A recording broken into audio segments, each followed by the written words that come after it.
I was blessed to be in a podcast yesterday with Kenny, and he talked about real estate being a long game. You know, a very long game, not a quick in and out, quick money flip. This is not a flipping business. Is that the same mindset? Is this something that you get in for 10 years, 5 years, one of these limited partnerships? Yeah, I mean, everyone's going to be different here. My philosophy is definitely long term. I want to build wealth for sure with certainty over a decade or decades, right? So if I'm putting money in a deal, I'd love to see my capital back within 5 years. So like Travis was saying, I've got capital going in on the LP side of the deal we're buying right now. I want to get that capital back as soon as I can, tax-free, and still own the asset. That's the ultimate, right? So if we can go in there and we can force value creation by driving net operating income, all that means is you're increasing income and reducing expenses or controlling them enough to increase NOI, where now the bank revalues the deal, right? You buy the deal, you close, 5 years later, what's the NOI able to get you for debt? And so that's the superpower, is if you can come back to Fannie Mae in year 5 and say, hey, look at our new number of what we've done. This is based off cash flow. The bank's gonna revalue the deal and say, holy cow, you bought it for 40 million, you've increased NOI by $1 million, now the thing's worth 60 million. Wow. And you got a 60 million appraised value. Fannie Mae says, yeah, we can lever you up. Cash comes back tax free, you still own the deal. And Dan left you a nugget in there, which is awesome, very powerful.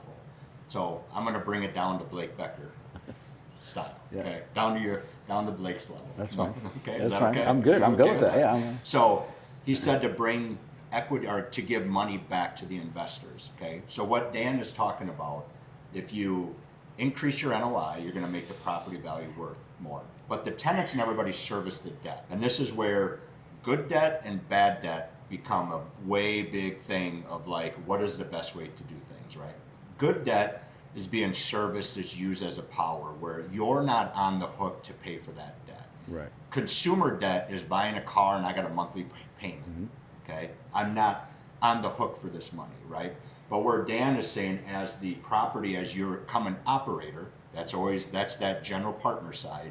When you become a great operator, the long-term gain is you can recycle the debt or put new debt onto that and actually give money back to the investors, the LP, and that's a return that's actually tax-free, because that's not the ordinary income, or it's not interest coming back to them.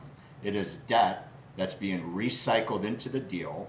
And when, Dan and Mike Roeder put all the math in play, with Nick, their CFO, what's going to be a good return based off this debt, looking at the incomes. He's going into a lot of great nuggets there.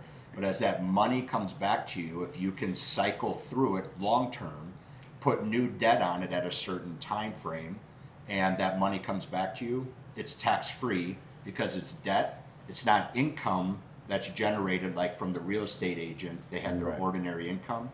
It comes back to you tax free.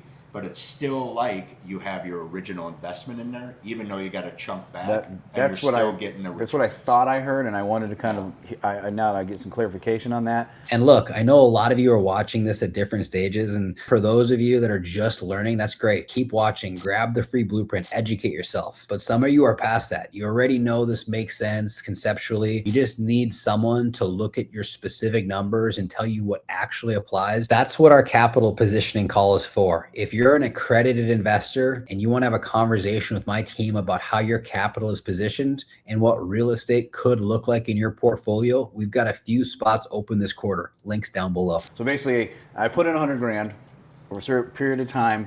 I'm going to get that $100,000 back, tax free, but I still own a percentage of that property. That's the ultimate. Yeah. That's like the yes, yeah. And you're still getting cash flow. Your checks. Yeah, when you get done with the refi, let's just say you get 60, 70, 80% of your initial capital back. So let's just say you get 75 grand of your 100 grand back. Now you get your 25K in there, and your returns go up significantly because you've got way less capital invested. And you're still owning the deal. You got your 75 grand to go do something else with. Right. So basically, I'll just use a fake number. I'm getting, $500 a month back, and I only have $25,000 in there. Where I at one point had $100,000 in there, and I was getting $500 a month back. Yes. So now I have the $75,000 to play with. Yes. And I'm still getting the $500. Yeah, your cash so on I cash freed goes, up some of my money. Yeah, one of the metrics we use is cash on cash. It measures how quickly you're getting your capital back. Gotcha. Yeah, so if you're getting a 7% cash on cash return, you're getting 7,000 a year on your 100 grand, right? Okay. Or 10% is 10,000 a year on your 100 grand. You get your 75 grand back and you're still getting a 10% return on your money.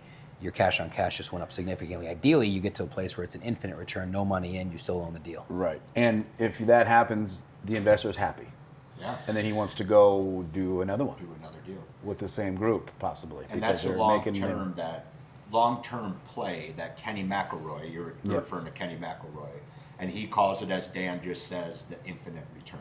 Meaning debt brought you back your initial investment. If it works out right, like you still got to be Michael Jordan, tee it up, practice, everything works, market cycles, there's a lot that goes into it, right?